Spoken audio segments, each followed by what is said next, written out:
మనం గత కొంతకాలం నుంచి దేవుని ప్రేమ గురించి నేర్చుకుంటూ, దేవుని ప్రేమలో మన కుటుంబాలను ఆయన జ్ఞాపకం చేసుకున్నాడు కాబట్టే అనేక విషయాలను మన ముందుకు తీసుకొని వస్తున్నాడు.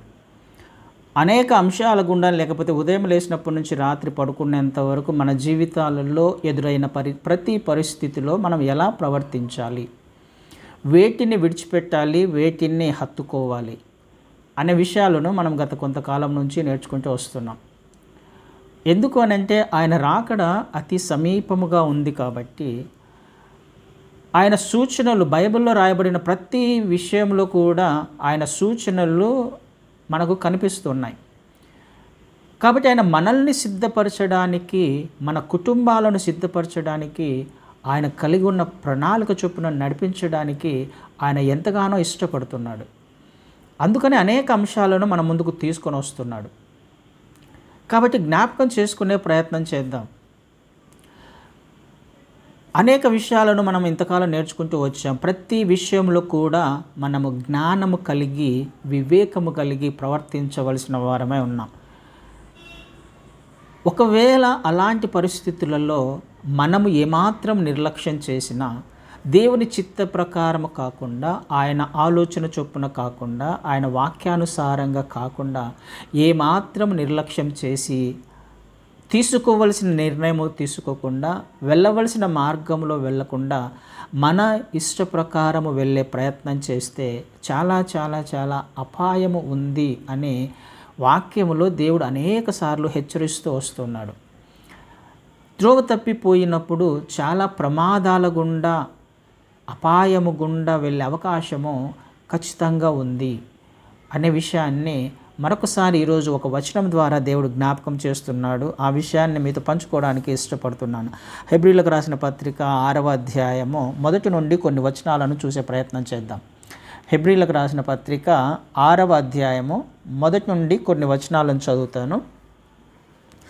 కాబట్టి నిర్జీవ క్రియలను విడిచి మారు మనస్సు పొందుటయు, దేవుని యందలి విశ్వాసమును, బాప్తిస్మములను గూర్చిన బోధయు, హస్త నిక్షేపణమును, మృతుల పునరుద్ధానమును, నిత్యమైన తీర్పును అను పునాది మరలా వేయక, క్రీస్తును గూర్చిన మూలోపదేశము మాని సంపూర్ణుల మగుటకు సాగిపోదము. క్రీస్తును గూర్చిన మూలోపదేశము మాని సంపూర్ణుల మగుటకు సాగిపోదము. ఇందాక చదవబడిన ప్రతి పాయింట్ కూడా దేనికి సంబంధించింది? దేవుని అందలి విశ్వాసము, బాప్తిస్మము గూర్చిన బోధ, హస్త నిక్షేపణము, మృతుల పునరుద్ధానము, తీర్పు, వీటి గురించి దేవుని వాక్యం ఏం సెలవిస్తుందంటే ఇవి పునాదులు అని, పునాది అని రాయబడింది కదా. దీనికి ఒక పేరు పెట్టారు, పునాది. క్రైస్తవ జీవితానికి ఇవన్నీ పునాది, ఫౌండేషన్ లాంటివి. ప్రతి ఒక్కరము కూడా క్రీస్తును తెలుసుకున్నాం. మనం అందరం కూడా ఆయన యందు విశ్వాసం ఉంచాం, ఆయనను వెంబడించడానికి తీర్మానం తీసుకున్నాం. ఇదే విషయాలను మీరు పదే పదే చెప్పాల్సిన అవసరం లేదు అని అంటుంది వాక్యం. వీటి గురించి మీరు పదే పదే ధ్యానం చేసుకోవాల్సిన అవసరం లేదు అంటుంది. మళ్ళీ మళ్ళీ ఆ పునాదే వేసుకోవాల్సిన అవసరం లేదు. మీకు తీర్పు గురించి తెలియదా? బాప్టిజం అంటే ఏంటో తెలియదా? మారు మనస్సు అంటే ఏంటో తెలియదా? క్రీస్తును గూర్చిన మూల పాఠాలని ఇక మానివేయండి అని ఖచ్చితంగా మాట్లాడుతుంది. అంటే ఇవన్నీ తెలుసుకున్న వాళ్ళమే కొన్ని సంవత్సరాల నుంచి. క్రీస్తు వారు తెలుసు మనకి పుట్టినప్పటి నుండి కూడా కొంతమందిమే. బై బర్త్ కూడా మన ఫాదర్స్ కొంతమంది క్రిస్టియన్స్గా ఉంటున్నారు కదా, సంఘాలకు వెళ్తూ ఉన్నారు. క్రీస్తు అంటే ఎవరు తెలుసు. సో ఇవన్నీ మనకు తెలుసు. రక్షణ గురించి మనకు తెలుసు, మారు మనస్సు గురించి తెలుసు, నిర్జీవ క్రియలు అంటే ఏంటో తెలుసు, మృతుల పునరుద్ధానం అంటే ఏంటో తెలుసు, ఆయన ఎందుకు వచ్చాడో, ఆయన త్యాగం ఏంటో, చనిపోయిన తర్వాత ఎక్కడికి వెళ్తామో, పునరుద్ధానం అంటే ఏంటో తెలుసు, అన్నీ తెలుసు. మరి అవే విషయాలను మీరు మాటిమాటికి ఇంకా ధ్యానించుకోకండి. మాటిమాటికి మళ్ళీ మీ పునాదిని వేసుకోవాల్సిన అవసరం లేదు. ఒకటే పునాది ఉంది, ఆ పునాది క్రీస్తు వారే అని కొరింథీయులకు రాసిన పత్రికలో చూస్తాం, 1 కొరింథీయులు. అయితే ఇప్పుడు ఏం చేయాలి? మరి తెలుసుకున్న తర్వాత ఏం చేయాలి? ఏం చేయాలి? సంపూర్ణుల మగుటకు సాగిపోదము అని రాయబడింది. సంపూర్ణుల మగుటకు సాగిపోదము. ఎవరు సాగిపోవాలి? నీవు సాగిపోవాలి, నేను సాగిపోవాలి. మనం ఎవరైతే పునాది వేసుకున్నారో, క్రీస్తు బండ మీద ఎవరైతే తమ పునాదిని కట్టుకున్నారో, ఎవరికైతే క్రీస్తుని తెలిసి రక్షకుడిగా అంగీకరించినారో, ఇక వీళ్ళందరూ చేయాల్సిన పని మళ్ళీ రక్షణ గురించి తెలుసుకోవాల్సిన అవసరంలా, మళ్ళీ మూలపాఠాల గురించి తెలుసుకోవాల్సిన అవసరంలా, క్రీస్తును గూర్చిన మూలపాఠాలను మానేసేయండి. మానివేసి అని రాయబడింది. ఖచ్చితంగా మానేసేయండి. ఇంకా అయితే ఏం చేయాలి? ఇంకా ఆయన చేయాల్సిన పనులు చేసేసాడు అని అర్థం. క్రీస్తు వారిని గూర్చిన మూలపాఠాలు మానేసేయండి అంటే ఆయన చేయాల్సిన పనులన్నీ చేసేసాడు. ఇప్పుడు ఏం చేయాలి? సాగిపోదాము. సంపూర్ణుల మగుటకు క్రీస్తు వారు కాదు సాగిపోయేది, ఆయన చేయాల్సిన పనులు ఏం లేవు. ఇంకా ఇప్పుడు ఎవరు చేయాలి? పర్ఫెక్షన్లోకి రావాలి అని అంటే చేయాల్సిన పని నేను సాగిపోవాలి, నేను ముందుకు వెళ్ళాలి, నీవు ముందుకు వెళ్ళాలి. వ్యక్తిగతంగా ఎవరంతకు వాళ్ళము perfect, towards perfection and press on towards perfection అని ఉంటుంది ఇంగ్లీష్లో. పర్ఫెక్షన్లోకి మనం ఎదగడం అంటే ఏం చేయాలి? ఇప్పుడు ఫౌండేషన్ అయిపోయింది. ఫౌండేషన్ అయిపోయిన తర్వాత జనరల్గా ఏం చేస్తారు? ఇల్లు కట్టుకోవాలి కదా, కన్స్ట్రక్షన్, దానిపైన బిల్డింగ్ కట్టుకోవాలి. క్రీస్తు వారు ఇంకా కట్టారు, క్రీస్తు వారి పని కాదు అది. ఇక ఇప్పుడు నా పని, నీ పని, మన పని. ఆ బిల్డింగ్ కంప్లీట్గా కట్టబడాలి అని అంటే నీ చేతిలో ఉంది, నా చేతిలో ఉంది. ఆత్మీయ జీవితము ఎవరంతకు వారి చేతిలో ఉంది. మళ్ళీ క్రీస్తుని గురించి, క్రీస్తు రక్షణ గురించి, ఆయన పునరుద్ధానం, ఇవన్నీ ఇక మళ్ళీ మనం పునాదుల గురించి, మూల పాఠాల గురించి వెళ్ళాల్సిన అవసరం లేదు. అవన్నీ మనకు తెలుసు. ఇప్పుడు చేయాల్సిన పని, నేను చేయాల్సిన పని, నువ్వు చేయాల్సిన పని, మనం చేయాల్సిన పని, ఎవరంతకు వారం చేయాల్సిన పని, కలిసికట్టుగా చేయాల్సిన పనులు మన జీవితాలలో మన ముందున్నాయి. అది మనం ఆలోచన చేయాలి. టువర్డ్స్ పర్ఫెక్షన్, ఎవరంతకు మనం సాగిపోదాం, ఇక ముందుకే వెళ్ళిపోదాము అని అంటున్నాడు కదా. సంపూర్ణుల మగుటకు సాగిపోదాము.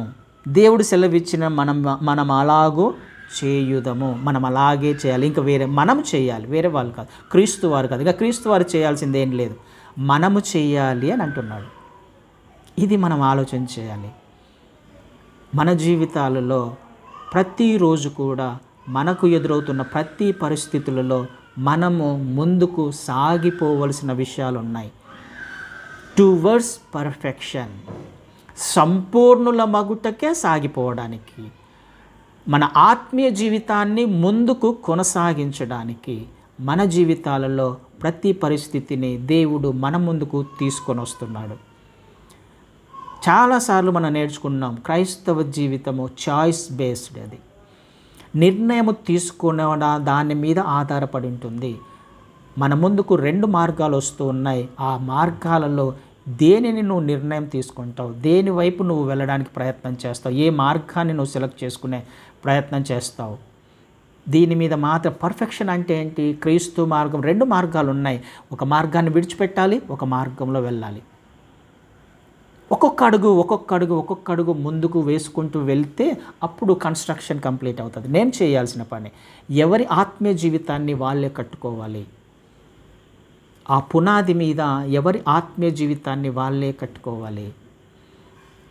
ఆలోచన చేసే ప్రయత్నం చేద్దాం. పౌలు గారు ఏం మాట్లాడుతున్నారు, మనము కూడా ఏమి చేసే ప్రయత్నం చేస్తున్నాం, పర్ఫెక్షన్లోకి వెళ్ళగలుగుతున్నామా, ఆత్మీయ జీవితాన్ని ముందుకు తీసుకువెళ్ళే ప్రయత్నం చేస్తున్నామా లేదా అనే మనంతకు మనము పరిశీలించుకోవాలి, పరీక్షించుకోవాలి. ఒకవేళ అలా చేయకపోతే పౌలు గారు ఏం మాట్లాడుతున్నారు?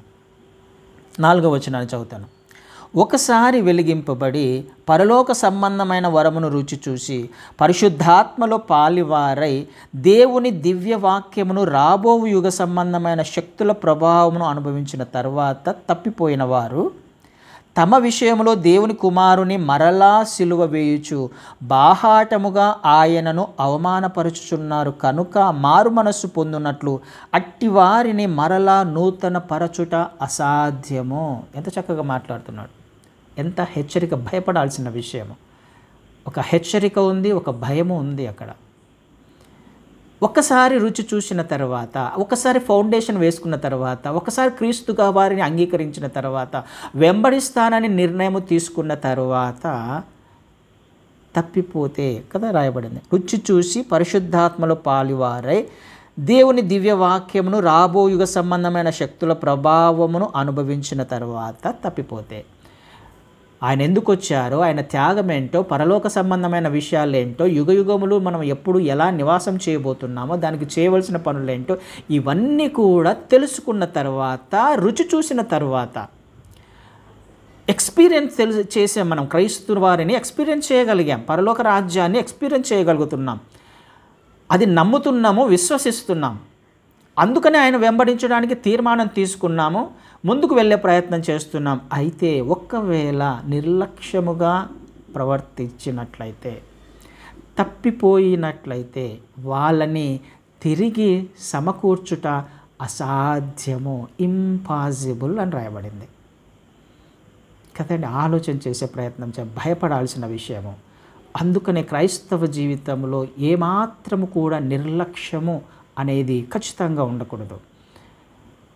వెళ్తూ ఉన్నప్పుడు మన జీవితంలో మనకు ఎదురవుతున్న ప్రతి పరిస్థితిలో మనము నిర్ణయం తీసుకోవాల్సిన అవసరము ఖచ్చితంగా ఉంది.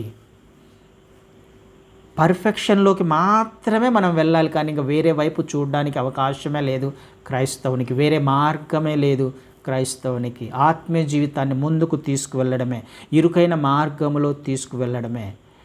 అందుకనే పునాది నువ్వు వేసుకునేటప్పుడే ఆలోచన చేయాలి, క్రీస్తు వారిని అంగీకరించేటప్పుడే ఆలోచన చేయాలి. అంగీకరించిన తర్వాత ఎలా జీవించాలనే విషయం కూడా మనకు అర్థమో, మనకు తెలుసు, నేర్చుకుంటూనే ఉన్నాం. అవి నేర్చుకుంటున్నప్పుడే మనం ఒక నిర్ణయం తీసుకొని ఉండాలి. నిర్ణయం తీసుకున్న తర్వాత వెనుకడుగు వేసే ప్రయత్నం ఎట్టి పరిస్థితుల్లో చేయకూడదు. ఆలోచన చేయాలి. సిద్ధపాటు కలిగిన జీవితం క్రైస్తవ జీవితం అనేది. అందుకు ఒక ఉపమానాన్ని కూడా ఆయన ఒక చోట చెప్తారు. లూకాసు వార్తలో, లూకాసు వార్త 14వ అధ్యాయంలో ఒక మాట ఉంది. 14వ అధ్యాయము 28వ వచనాన్ని చదువుతాం. లూకాసు వార్త 14వ అధ్యాయము 28వ వచనాన్ని చదువుతాం. మీలో ఎవడైనాను ఒక గోపురము కట్టింపకోరిన ఎడల దానిని కొనసాగించుటకు కావలసినది తన యొద్ద ఉన్నదో లేదో అని కూర్చుండి తగులబడి మొదట లెక్క చూచుకొనడా? చూచుకొనని ఎడల అతడు దాన్ని పునాది వేసి ఒకవేళ దానిని కొనసాగింపలేకపోయినందున చూచువారందరూ ఈ మనుష్యుడు కట్ట మొదలుపెట్టెను కానీ కొనసాగింపలేకపోయినని అతనిని చూచి ఎగతాళి చేయసాగుదురు. ఒక వ్యక్తి ఇల్లు కట్టడానికి ఇష్టపడుతున్నాడు. ఇల్లు కట్టడానికి ఇష్టపడినప్పుడు ఎవరైనా కానీ ఒక వ్యక్తి ఇల్లు కట్టడానికి ఇష్టపడుతున్నప్పుడు తను చేయాల్సిన పని ఏంటి? ఆ ఇల్లు కట్టడానికి కావలసిన రిసోర్సెస్ తన దగ్గర ఉన్నాయా లేదా, తన దగ్గర కావాల్సిన ధనం ఉందా లేదా, తన దగ్గర కావాల్సిన మ్యాన్ పవర్ ఉందా లేదా, టైం ఉందా లేదా, అన్నిటిని చూసుకోవాలి. అన్నిటిని చూసి తన వద్ద ఉంది అని అనుకున్నప్పుడే ఇల్లు కంప్లీట్ అవ్వడానికి కావాల్సిన ప్రతి పరిస్థితి కూడా తన వద్ద ఉంది అనుకున్నప్పుడే కట్టడానికి మొదలుపెట్టాలి. ఒకవేళ అలా కాకుండా సరే చూద్దాం, మొదలు పెడదాము, వాటంతకే ప్రయత్నం చేద్దాం, వస్తాయి అంటే టైం మీద డిపెండ్ అయ్యి ప్రయత్నం మీద వస్తాయి అని అనుకోవడము పొరపాటు. చూద్దాం, కష్టపడదాము, కట్టడం అయితే మొదలు పెడదాం, తర్వాత సంపాదించుకునే ప్రయత్నం చేద్దాం అని ప్రయత్నం చేస్తే, అలా చూసుకోకపోతే ఏమని రాయబడింది అక్కడ? చూచుకొనని ఎడల 29వ వచనంలో లెక్క చూచుకొనడా? చూచుకొనని ఎడల. అలా ఒకవేళ తన దగ్గర తనకు కెపాసిటీ ఉందా, చేయగలడా లేదా, తనకు సామర్థ్యం ఉందా, తన దగ్గర రిసోర్స్ ఉన్నాయా లేదా అని చూసుకోకుండా మొదలు పెడితే, పునాది వేసి అది ఒకవేళ ఆ పని ఎక్కడన్నా ఆగిపోయిందనుకోండి, ఏమైపోతుందంట? అందరూ చూసి ఏం చేస్తారు? ఎగతాళి చేస్తారు. మొదలుపెట్టాడు కానీ మొదలు పెట్టడం అయితే కట్టెతోడి మాదిరి గొప్పలు చెప్పుకున్నాడు ఇల్లు కట్టిస్తానని, కానీ ఆపేశాడు. అంటే ఏంటి? ప్రిపరేషన్ లేదు, ప్లానింగ్ లేదు. దానిని సంపూర్ణం చేయడానికి, కంప్లీట్ చేయడానికి కావాల్సిన సిద్ధపాటు ఆ వ్యక్తి వద్ద లేదు. ఇది చాలాసార్లు మనం చేస్తూ ఉంటాం. ఒక పనిని మొదలు పెట్టడానికి మనం ఏమాత్రం సిద్ధపాటు లేకుండా మొదలుపెట్టే ప్రయత్నం చేస్తూ ఉంటాం. ఇది అవుతుందా కాదా, తన వద్ద అవుతుందా, తనకు సామర్థ్యం ఉందా, తనకు శక్తి ఉందా లేదా, చేయగలనా లేదా, తన దగ్గర కావాల్సిన అన్నీ ఉన్నాయా లేదా అని ప్రయత్నం చేయకుండా మొదలుపెట్టినప్పుడు ఏం జరుగుతుంది? ఇదే జరుగుతుంది. మొదలైతే పెడతాం కానీ ఆ పని కంప్లీట్ చేయలేకపోతే ఏమవుతుంది? చేసే వాళ్ళ మాదిరి చేయడం మొదలుపెట్టారు కానీ చూసే వాళ్ళకి ఎలా ఉంటుంది? ఎగతాళిగా ఉంటుంది. క్రైస్తవ జీవితం కూడా అదే. చేయాల్సిన పని, క్రీస్తును నేను అంగీకరిస్తున్నాను అని అంటే అర్థం ఏంటి అని అంటే, నేను కూర్చొని SIT and count the cost అని ఇంగ్లీష్లో ఉంటుంది. కూర్చొని లెక్క చూసుకోవడా అని అర్థం. లెక్క చూసుకోవాలా, కూర్చోవాలా, sit and count the cost. నా దగ్గర ఎంత ఉంది, చేయగలనా లేదా, ముందుకు తీసుకువెళ్ళగలనా లేదా, నాతో అవుతుందా కాదా అని కూర్చొని లెక్క చూసుకున్నప్పుడే తనతో అవుతుందా కాదా అనే విషయం బయటకు వస్తుంది. క్రైస్తవ జీవితం కూడా అలాంటిదే. కూర్చోవాలి, నేను వెంబడిస్తున్నానా లేదా, క్రీస్తు వారి పరిపూర్ణతలోకి నేను ఎదుగుతున్నానా లేదా, ముందుకు వెళ్ళగలుగుతున్నానా లేదా, ఏ విషయంలో దేని తప్పిపోతున్నాను. Sit and count the cost. దాని ఎఫెక్ట్ ఉంటుంది. టువర్డ్స్ పర్ఫెక్షన్లోకి వెళ్ళకపోతే కంప్లీట్గా నా జీవితంలో ఎదురయ్యే పరిస్థితులను దేనిని తీసివేసుకోవాలో దానిని తీసివేసుకోకపోతే, నేను వేసిన పునాది మీద నా ఇష్ట ప్రకారం నా ఇంటిని కట్టుకునే ప్రయత్నం చేస్తే అది కూలిపోతుంది ఒకరోజు, అది ఆగిపోతుంది ఒకరోజు. అప్పుడు చూసే వాళ్ళు ఏమంటారు? క్రీస్తును వెంబడించడానికి ప్రయత్నం అయితే చేశారు కానీ, క్రైస్తవులని పిలిపించుకునే ప్రయత్నం అయితే చేశారు కానీ ఏమవుతుంది? ఎగతాళి. కానీ వాళ్ళ ఇష్ట ప్రకారం. సో వాళ్ళు ఎలా ప్రవర్తిస్తున్నారో, ఎలా మాట్లాడుతున్నారో, ఎలా చూస్తున్నారో, ఎక్కడికి వెళ్తున్నారో, ఏం చేస్తున్నారో, ఇది ఖచ్చితంగా ఎగతాళిగా, అవమానకరంగా. అదే కదా ఇందాక హెబ్రీలకు రాసిన పత్రిక కూడా చూసాం మనం. తప్పిపోతే, శక్తుల ప్రభావమును అనుభవించిన తర్వాత తప్పిపోయిన వారు తమ విషయంలో దేవుని కుమారుని మరలా సిలువ వేయుచు బాహాటముగా ఆయనను అవమానపరచుచున్నారు కదా. అవమానపరుస్తున్నాం అంటే మనము మొదలుపెట్టాము వెళ్ళడానికి, క్రీస్తును వెంబడించడానికి మొదలుపెట్టాం. ప్రతి అవమానమును సహించడానికి మొదలుపెట్టాం. నిందను భరించడానికి మొదలుపెట్టాం. కష్టపడడానికి, శ్రమ పడడానికి మొదలుపెట్టాం.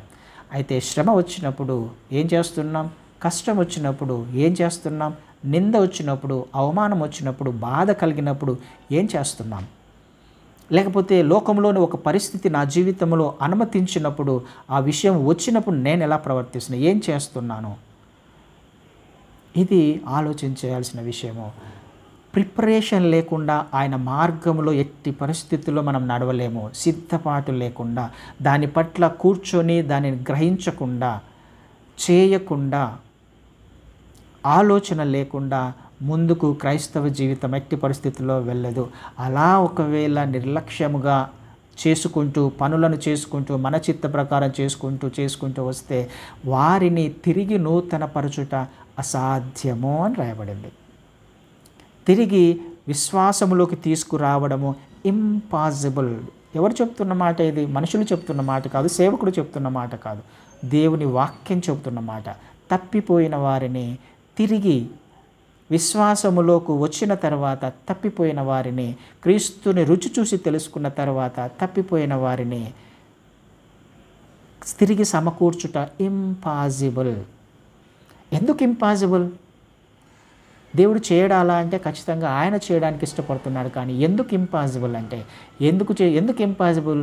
ఆ వ్యక్తి తప్పిపోయిన తర్వాత కంపారిజన్ మొదలవుతుంది కదా. ఇరుకు మార్గానికి, విశాల మార్గానికి కంపారిజన్ మొదలు. దేవునితో నడిచినప్పుడు తను ఎలా జీవించాలి? దేవుని అథారిటీ కింద జీవించాలి. ఇరుకు మార్గంలో వెళ్ళే ప్రయత్నం చేయాలి. ఒక కమిటెడ్ లైఫ్ క్రైస్తవ జీవితం అనేది. హంబుల్నెస్ అంటే విధేయత, లేకపోతే దేవుని వాక్యానుసారంగా జీవించే జీవితం క్రైస్తవ జీవితం అంటే. తగ్గించుకోవడము, అవమానాలు వచ్చినా సహించడము, నిందలు వచ్చినా సహించడము, ఈ విషయాలను జీవిస్తున్నప్పుడు తప్పిపోయిన తర్వాత, విశాల మార్గంలోకి వచ్చిన తర్వాత ఎందుకు నేను తగ్గించుకోవాలి, ఎందుకు నేను భరించాలి, ఎందుకు నేను సహించాలి అని ఒకవేళ బయటకు వచ్చేస్తే అక్కడ విశాల మార్గంలో సాటిస్ఫాక్షన్ ఉంటుంది, సెల్ఫ్ సాటిస్ఫాక్షన్ ఉంటుంది. కంపారిజన్ మొదలవుతుంది కదా. అక్కడ విధేయత చూపించాలి, వాక్యానుసారంగా జీవించాలి. కమిటెడ్ లైఫ్ ఒక ఇరుకు మార్గం అది. అలా ఉండడం ఇష్టం లేక బయటికి పోయిన తర్వాత చాలా స్వేచ్ఛ ఉంటుంది. ఒకరు చెప్పాల్సిన దేవుని మాటకు విధేయత చూపించాల్సిన అవసరంలా నా మాటకు నేను విధేయత చూపించుకుంటే చాలు. నా ఇష్ట ప్రకారం నేను జీవిస్తే ఇన్స్టంట్ సాటిస్ఫాక్షన్ అనేది విశాల మార్గంలో ఉంటుంది. దేవుని అథారిటీ కింద ఉండదు అది. దేవుని మాటలు వింటూ విధేయత చూపిస్తూ ప్రతిసారి కూడా నేను చెక్ చేసుకుంటూ వెళ్ళాలి అని అంటే అది ఇబ్బందిగా ఉంటుంది నాకు. నేను తగ్గించుకుంటూ వెళ్ళాలి ప్రతిసారి అని అంటే అది ఇబ్బందిగా ఉంటుంది నాకు. నేను మాటకు మాట చెప్పకుండా ఉండాలి అని అంటే నాకు అది ఇబ్బందిగా ఉంటుంది. అది నాకు ఒక మాటకు మాట చెప్పడం అనేది నాకు ఇష్టమైన పని, కాకపోతే ఇక్కడ అలా ఉండకూడదు కాబట్టి అది నాకు ఇబ్బందిగా ఉంటుంది. తెలుసుకున్న తర్వాత నేను తప్పిపోతే తిరిగి సమకూర్చడం అనేది చాలా ఇంపాసిబుల్. ఎందుకు? అక్కడ నా ఇష్టం ఉంటుంది, నా చిత్తం ఉంటుంది, నా ప్రవర్తన ఉంటుంది. నేను మాట్లాడవలసినట్టుగా మాట్లాడవచ్చు, నేను జీవించవలసినట్టుగా జీవించవచ్చు. అంటే ఏంటి అర్థము? నా అథారిటీ మారిపోయింది. క్రీస్తు వారు కింద ఉండాల్సిన నేను లోక అధికారి కిందకి వచ్చాను. నా అథారిటీ మారిపోయిందంటే నన్ను పరిపాలన చేసేది, నన్ను నడిపించేది ఈ లోకము, లేకపోతే లోకంలోని ఆశలు, లేకపోతే లోకంలో ఉన్న లక్షణాలు, స్వేచ్ఛ. నడిపిస్తుండేది అధికారి అయినప్పుడు, లోకాధికారి అయినప్పుడు నాకంటే వాడు బలవంతుడు అనే విషయం అర్థం చేసుకోవాలి. నాకంటే లోకంలో ఉన్న ఆశలు బలమైనవి, దానిని జయించడం నా వలన కాదు. ఇంపాసిబుల్ ఎందుకు రాయబడిందంటే వాడు లోబరుచుకొని ఉంటాడు, మన ఆలోచనలను లోబరుచుకుంటాడు, మన జ్ఞానాన్ని, మనకు సంబంధించిన వాటి అన్నిటి మీద అధికారము మనమే ఇచ్చేసి ఉంటాం వాడికి. అది మాటలో కావచ్చు, ఆలోచనలో కావచ్చు, ప్రవర్తనలో కావచ్చు. ప్రతి విషయానికి అధికారిగా వాడిని చేసి ఉంటాం కాబట్టి, వాడిని ఆహ్వానించి ఉంటాం కాబట్టి, వాడి నుంచి మనము బయటపడడం అనేది నా వలన కాదు, మన వలన కాదు, ఎవరంతకు వారి వలన ఎట్టి పరిస్థితుల్లో కాదు. బయటికి రాలేము మనంతకు మనముగా. అందుకనే ఇంపాసిబుల్ అని రాయబడింది. మళ్ళీ తిరిగి దేవుని అథారిటీలోకి వెళితే తప్ప నీ అంతకు నువ్వు వెళ్ళాలి. దేవుడు ఆల్రెడీ చెప్పాడు, అధికారం కింద ఈ ఇరుకు మార్గం గురించి చెప్పాడు. అన్నీ రుచి చూసి తెలుసుకున్నావు, కొన్ని సంవత్సరాలు ఆనందంగా ఉంది, సంతోషంగా ఉంది. కానీ తర్వాత నేను విశాల మార్గం వైపు చూసే ప్రయత్నం చేస్తున్నాను. ఆ అధికారం కింద ఉండడం నాకు కష్టమైపోయింది, కమిటెడ్ లైఫ్ జీవించడం కష్టమైపోయింది. కానీ బయటకు వచ్చిన తర్వాత నాకు చాలా సాటిస్ఫాక్షన్ ఉంది, హ్యాపీనెస్ ఉంది, ఆనందం ఉంది. అందుకని తిరిగి అక్కడికి రావడము ఇంపాసిబుల్ అని రాయబడింది. ఆలోచన చేసే ప్రయత్నం చేద్దాం. అందుకనే ఒక ఉపమానం మాదిరి కూడా చెప్తూ వస్తున్నాడు కింద. ఏంటంటే దాని పరిస్థితి కిందికి వచ్చినప్పుడు ఎట్లనగా భూమి తన మీద తరచు 7వ వచనాన్ని చదువుతున్నాను నేను. ఎట్లనగా భూమి తన మీద తరచుగా కురి వర్షము త్రాగి ఎవరి కొరకు వ్యవసాయము చేయబడునో వారికి అనుకూలమైన పైరును ఫలించుచు దేవుని ఆశీర్వచనము పొందును. అయితే ముళ్ళ తుప్పలను గచ్చ తీగలను దాని మీద పెరిగిన ఎడల అది పనికి రానిదని విసర్జించబడి శాపము పొందతగినదగును, తుదకది కాల్చివేయబడును. ఒక ఉదాహరణ, వర్షం పడుతుంది, ఆయన వర్షకాలంలో వర్షాన్ని ఇస్తున్నాడు, తరచుగా వర్షం పడుతుంది. అయితే వర్షం పడినప్పుడు 2 పనులు జరుగుతాయి అక్కడ. పంట పండుతుంది, తర్వాత ముళ్ళ పొదలు, గచ్చ పొదలు, గచ్చ తీగలు ఇవన్నీ కూడా పండుతూ ఉన్నాయి, అవి కూడా ఫలిస్తూ ఉన్నాయి. పంట ఎక్కడ పండుతుంది? ముళ్ళ పొదలు, ఈ గచ్చ తీగలు, ముళ్ళ తుప్పలు ఎక్కడ పండుతున్నాయి? పంట ఎక్కడ పండుతుంది? ఇక్కడ రాయబడిన మాట, ఎవరి కొరకు వ్యవసాయము చేయబడునో, ఎవరి కొరకు వ్యవసాయము చేయబడునో, వ్యవసాయము చేయబడిన నేలలో పంట పండుతుంది. వ్యవసాయము చేయబడిన నేలలో అంటే వ్యవసాయము చేయబడిన నేల అంటే అర్థం ఏంటి? దున్నిన నేల అంటే అర్థం ఏంటి? రాళ్ళు రప్పలు తీసివేసిన నేల కదా. ముళ్ళ పొదలు, గచ్చ తీగలు తీసివేసిన నేల, తడిపిన నేల, సిద్ధపాటు కలిగిన నేల, పంట పండడానికి అవసరమైన నేల, వ్యవసాయము చేయబడిన నేల. ఆ నేలలో పంట పండుతుంది, ఫలిస్తుంది. ఆ వర్షాన్ని దేవుడు ఇస్తున్నాడు, ఆశీర్వాదాలు ఇస్తున్నాడు, వాక్యంతో మాట్లాడుతున్నాడు. అందరికీ సమానంగానే వాక్యం పంచబడుతుంది, అందరికీ సమానంగానే వర్షం వస్తుంది.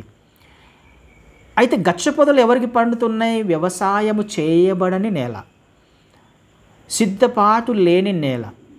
వ్యవసాయం చేయవల్ల ఒట్టిగా ఉంది, దాని మీద ఏం పండుతాయి? గచ్చపొదలు కదా, ముళ్ళ తీగలే, అవే పండుతాయి, అవే వస్తాయి. ఎందుకు? అది దున్నబల్ల. ఎవరైతే తమ హృదయాలను దున్నించుకోవడానికి ఇష్టపడతారో, ఎవరైతే తమ హృదయంలో ఉన్న రాళ్ళు రప్పలు మట్టి పెడ్డలు కదా, గట్టి గట్టి హార్డ్గా ఉన్నవి ఎవరైతే తీసివేసుకోవడానికి ఇష్టపడతారో అప్పుడు మాత్రమే వారి హృదయము మెత్తగా మార్చబడుతుంది. అప్పుడు మాత్రమే పన్న ప్రతి వర్షపు చినుకు కూడా, ప్రతి బొట్టు కూడా ప్రయోజనకరంగా మారుతుంది. విత్తబడిన వాక్యము అప్పుడు మాత్రమే ఫలిస్తుంది కదండి. ఇది ఆలోచించే. ఒకవేళ నిర్లక్ష్యముగా ఉన్నట్లయితే, దున్నబడకపోతే, ఆ పంటను నేలను దున్నకపోతే గచ్చపొదలే, ముళ్ళ తీగలే దేనికి పనికొచ్చేటివి? అవి కాల్చివేయడానికి తప్ప దేనికి పనికిరావు అని ఖచ్చితంగా దేవుని వాక్యము స్పష్టంగా మాట్లాడుతుంది. సిద్ధపాటు కలిగిన ఆత్మీయ జీవితము, క్రైస్తవ జీవితము దున్నించుకోవాలి, హృదయాన్ని దున్నించుకోవాలి, హృదయంలో ఉన్నవన్నీ తీసివేసుకోవడానికి ఇష్టపడాలి, ఖచ్చితంగా ఇష్టపడాలి. పర్ఫెక్షన్లోకి వెళ్ళాలి అనంటే, క్రీస్తు స్వరూపంలోకి నేను మార్చబడాలి అనంటే, కొలస్సీయులకు రాసిన పత్రిక ఒకసారి చూద్దాం. కొలస్సీయులకు రాసిన పత్రిక మొదటి అధ్యాయంలో క్షమించండి, కొలస్సీయులకు రాసిన పత్రిక మొదటి అధ్యాయము 28వ వచనాన్ని చదువుతాను. 28వ వచనము.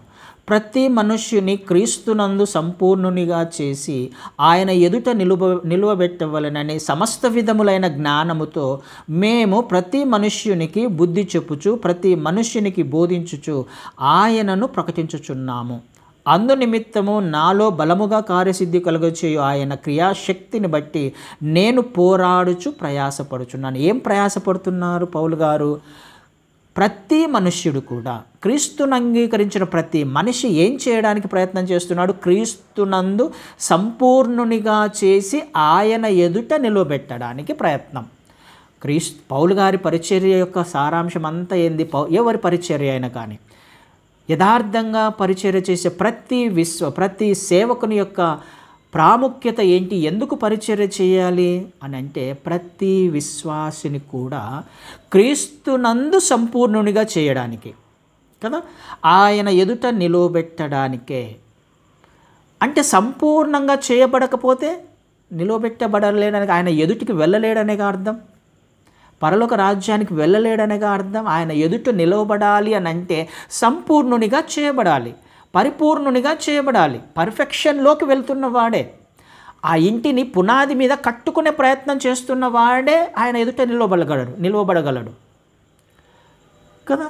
ఇది అర్థం కావాలి మనకి. పర్ఫెక్షన్లోకి రానంత వరకు నేను విశాల మార్గంలోనే ఉన్నాను, ఇరుకు మార్గంలో ప్రవేశించినంత వరకు, నాకు ఎదురయ్యే ప్రతి పరిస్థితి ఇది సరి అయినది కాదు అని తెలుసుకున్నప్పుడు దానిని పక్కకు నెట్టివేసేంత వరకు, ఆ నేలలో రాళ్ళు ఉన్నప్పుడు ఆ రాళ్ళను తీసివేసుకునేంత వరకు, ముళ్ళ పొదలు ఉన్నప్పుడు వాటన్నిటిని తీసివేసుకునేంత వరకు ఆ నేల పండడానికి సిద్ధంగా ఉండదు.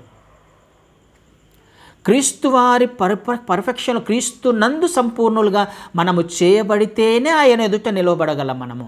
ఇది ఆయన యొక్క ఉన్నతమైన జగత్తు పునాది వేయబడక మునుపే ఆయన ప్రణాళిక. ఆ మాట మనకు ఎఫెసీయులకు రాసిన పత్రికలో కూడా చూస్తాం. ఎఫెసీయులకు రాసిన పత్రిక మొదటి అధ్యాయం 6వ వచనంలో, ఎట్లనగా తన ప్రియుని యందు తాను ఉచితంగా మనకు అనుగ్రహించిన తన కృపా మహిమకు కీర్తి కలుగునట్టు తన చిత్త ప్రకారమైన దయా సంకల్పము చొప్పున యేసుక్రీస్తు ద్వారా తమకు కుమారులుగా స్వీకరించుటకై మనలను ముందుగా తన కోసము నిర్ణయించుకొని మనము తన ఎదుట పరిశుద్ధులమును నిర్దోషులమునై ఉండవలనని జగత్తు పునాది వేయబడక మునుపే ప్రేమ చేత ఆయన క్రీస్తులో మనలను ఏర్పరచుకొనెను. క్రీస్తులో మనలను ఏర్పరచుకున్నాడు. ఎలా ఏర్పరచుకున్నాడు? తన ఎదుట పరిశుద్ధులముగా నిర్దోషులముగా ఉండవలనని ఆయన జగత్తు పునాది వేయబడకమునుపు ఆయన ప్రణాళిక. ఆయన యందు ఎవరైతే విశ్వాసం ఉంచుతారో, ఆయన యందు ఎవరైతే ఏర్పాటు చేయబడ్డారో వీళ్ళందరూ కూడా ఆయన ఎదుటికి వచ్చినప్పుడు, ఆయన ఎదుటిగా నిలవబడినప్పుడు, జగత్తు పునాది వేయబడక మునుపు 2 ప్రణాళికలు జరిగాయి. ఆయనలో మనం ఏర్పాటు చేయబడ్డాము, పరిశుద్ధులముగా ఉన్నాము, ఆయనలో ఉన్నప్పుడు నిర్దోషులముగా ఉన్నాము, పవిత్రులుగా ఉన్నాము, ఆయనలో క్రీస్తులో మనం ఏర్పాటు చేయబడ్డాము, ఆయనలో ఉన్నాం మనం. తర్వాత ఇంకొక ప్రణాళిక ఏంది? మనం ఈ భూమికి వచ్చిన తర్వాత, చనిపోయిన తర్వాత తిరిగి ఆయన వద్దకు వెళ్ళడానికి కూడా ప్రణాళిక జరిగిపోయింది.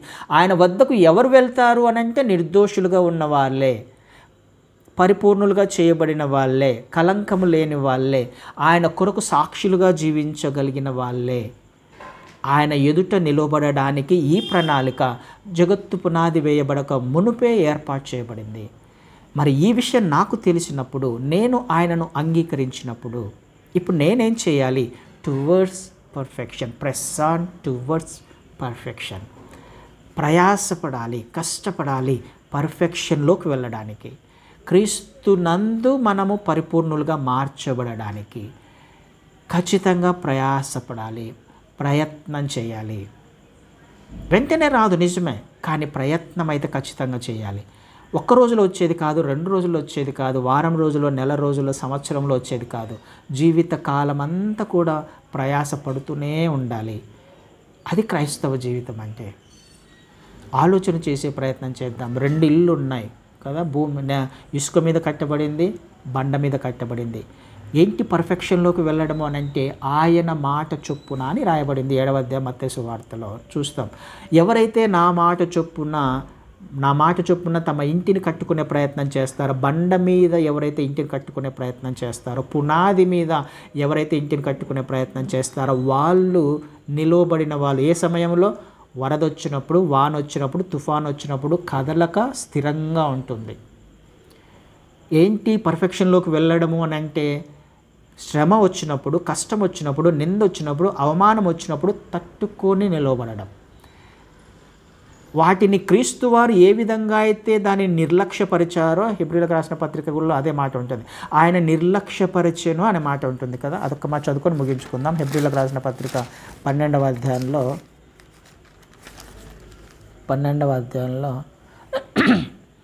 2వ వచనంలో చివరి భాగం చదువుతాను. ఆయన తన ఎదుట ఉంచబడిన ఆనందము కొరకై అవమానమును నిర్లక్ష్యపెట్టి సిలువను సహించి దేవుని సింహాసనం యొక్క కుడిపార్శ్వమున ఆసీనుడయ్యును. ఆయన అవమానాన్ని నిర్లక్ష్యపరిచాడు, సహించాడు, భరించాడు. అన్నిటిని సహించి ఆయన దేవుని తన ఎదుట ఉంచిన ఆనందము కొరకై ముందుకే వెళ్ళాడు అని రాయబడింది కదా. దానినే చూశాడు ఆయన. మనం కూడా చూడాల్సింది క్రీస్తు వారినే. పర్ఫెక్షన్లోకి వెళ్ళాలి అని అంటే సహించుకుంటూ, శ్రమలను భరిస్తూ, వేదనలను, అవమానాలను, నిందలను సహిస్తూ వెళ్తున్నప్పుడే మనము ముందుకు వెళ్ళాలి. అయితే క్రైస్తవ జీవితం అంటే మనల్ని మనము కూర్చొని SIT and count the cost అని రాయబడింది. అంటే కూర్చొని నేను వెళ్ళగలనా, వెళ్ళలేనా, జీవించగలనా లేదా అని పరీక్షించి కూర్చోవాలి. ఎక్కడ నేను తప్పిపోతున్నాను, ఎక్కడ పొరపాటు చేస్తున్నాను, ఎక్కడ నేను పర్ఫెక్షన్లోకి వెళ్ళలేకపోతున్నానని కూర్చొని ఆలోచన చేస్తే తప్ప అది బయలుపరచబడదు. నా సామర్థ్యం ఏంటో, నా శక్తి ఏంటో, నా దగ్గర ఉన్న రిసోర్సెస్ ఏంటో, నేను ఎలా వెళ్తున్నానో నా గురించి నాకు తెలియాలి అని అంటే కూర్చొని ఆలోచన చేయాలి. SIT and count the cost. ఆలోచన చేయాలి. అప్పుడు మాత్రమే ఇల్లు కట్టుకోగలనా లేదా, అప్పుడు మాత్రమే నా ఆత్మ జీవితాన్ని నేను జీవించగలనా లేదా, అప్పుడు మాత్రమే నా బలహీనతలు ఏంటో నాకు తెలుస్తాయి, అప్పుడు మాత్రమే నేను దేవుణ్ణి అవమానపరుస్తున్నానా బాహాటంగా లేదా అనే విషయాలు అప్పుడు అర్థమవుతాయి. సిద్ధపాటు, వ్యవసాయం చేయబడిన నేలగా మనం ఉంటేనే మనం ఫలించేవారిగా ఉంటాం. ఆలోచన చేసే ప్రయత్నం చేద్దాం. మన జీవితాలలో ఎదురయ్యే పరిస్థితుల్లో ఎలా ప్రవర్తిస్తున్నాం? కేవలం పునాది వేసుకున్న వాళ్ళమే మాత్రమే అయితే మళ్ళీ అదే విషయాలు నేర్చుకున్నట్లయితే మనము అంతకంటే వ్యర్థులము అనే మాట రాయబడి, మనం అంతకంటే మనల్ని ఆత్మీయ జీవితాన్ని ముందుకు తీసుకువెళ్ళలేము అని. అదే పునాది గురించి చదువుతున్నాం, అదే పునాది గురించి వాటి గురించే మూల పాఠాలే చదువుతూ ఉన్నట్లయితే ఆయన చేసి వెళ్ళిపోయాడు. 2000 సంవత్సరాల క్రితం ఆయన ఎప్పుడో వెళ్ళిపోయాడు. ఆయన చేయవలసిన పనులన్నీ సమాప్తం చేసి వెళ్ళాడు. ఇప్పుడు మనం అలాగున సాగిపోదాం అంటున్నాడు పౌలు గారు. మనం అలాగూ చేసుకుంటూ ముందుకు వెళ్ళాలి. పర్ఫెక్షన్లోకి వెళ్ళాలి, క్రీస్తు నందు సంపూర్ణులుగా చేయబడాలి. అప్పుడు మాత్రమే తన ఎదుట, ఆయన ఎదుట, క్రీస్తు ఎదుట మనము నిలవబడగలము. ఆలోచన చేద్దాం, కూర్చొని ఆలోచన చేద్దాం. ప్రతి పరిస్థితిలో ఆలోచన చేసి, ప్రతి పరిస్థితి ఇది అవునా కాదా, సరి అయినదా కాదా అని గ్రహించుకుంటూ చేసుకుంటూ ముందుకు వెళ్దాం. ఆయన కృప ఖచ్చితంగా మనకు తోడుగా ఉంటుంది. ఆయన మనల్ని ప్రతి విషయంలో జయించాలని ఆయన ఉద్దేశం. ప్రతి విషయాన్ని జయించడానికి ఆయన మనల్ని ఏర్పాటు చేసుకున్నాడు. ప్రతి విషయంలో ముందుకు వెళ్ళడానికే ఆయన మనల్ని ఏర్పాటు చేసుకున్నాడు. ఆయన ఖచ్చితంగా తోడుగా ఉంటాడు. కూర్చొని వెళ్తూ ఉన్నప్పుడు, ఆలోచన చేసి ముందుకు వెళ్తున్నప్పుడు ఆయన సన్నిధి మనకు తోడుగా ఉంటుంది. ఆయన చేయి పట్టుకొని మనల్ని నడిపించడానికి ఇష్టపడుతున్నాడు. హల్లెలూయా. అట్టి కృప దేవుడు మనందరికీ దయచేయను.